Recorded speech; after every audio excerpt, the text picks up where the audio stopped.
vampires, to me, growing up, were those like seductor, predatory creatures, who always sort of like were luring in the young maiden, and then between Lestat and then Twilight and Vampire Diaries, it sort of evolved into the misunderstood, brooding, lonely boy, which of course I love.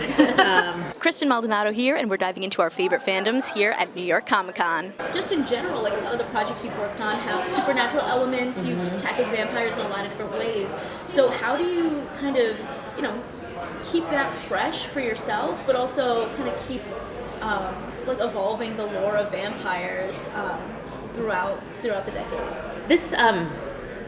This show is particularly easy to take on because the vampire world build is so unique to the books, and she borrowed from Romanian culture, and she borrowed from old vampire lore, and then she made a lot of it up, and so that was fun because it was nothing like anything I'd done before, especially the ability to have the Strigoi, who are just evil, and there's no they're just misunderstood. No, they're just feral, and I loved being able to create actual monsters, and have the kind of threat and the kind of villain that just will come at you on a primal level, and not be feeling like, oh, where's the redemption arc for this character?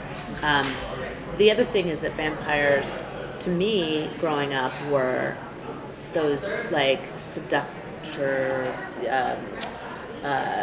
predatory creatures, who always sort of like were luring in the young maiden, and then between Lestat and then Twilight and Vampire Diaries, it sort of evolved into the misunderstood, brooding, lonely boy, which of course I love.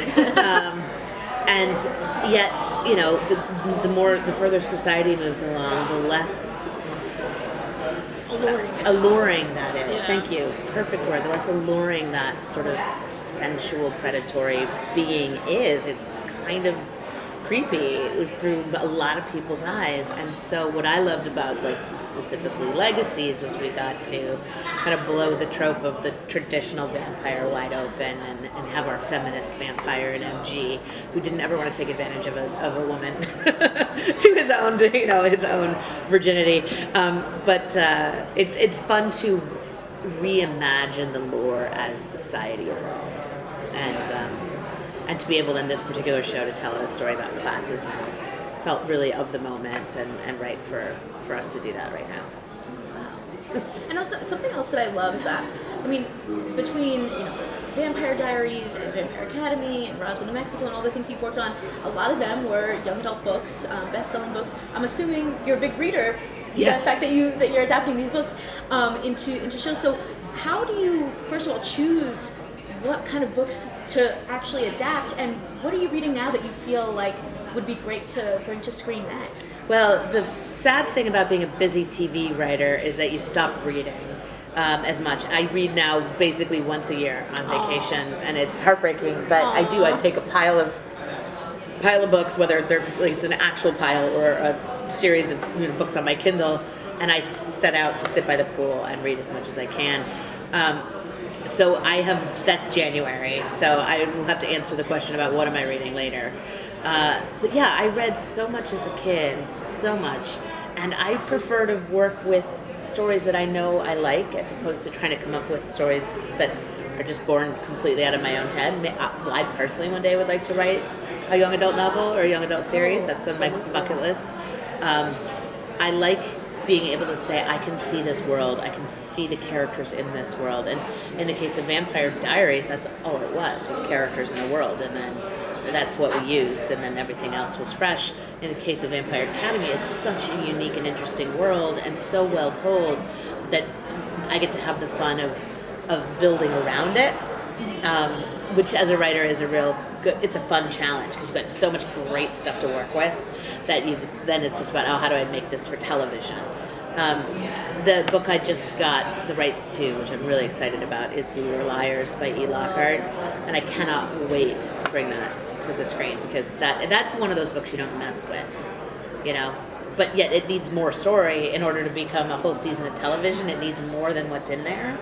So you've got to and Family of Liars, yeah. So are you guys going to kind of mix them together a little bit? Well, what we're going to do is we're going to kind of keep the two stories separate, but we're going to use the first season, which is like the We Were Liars season, to really introduce and build out the aunts and the mom, Penny, Carrie, and Bess, those characters, so that they're fully realized women and fully realized characters in season 1, so that when we go back and tell the story of their childhood in season 2, you really will be rooting for them and wanting to know more about them. Yeah. It's going to be great.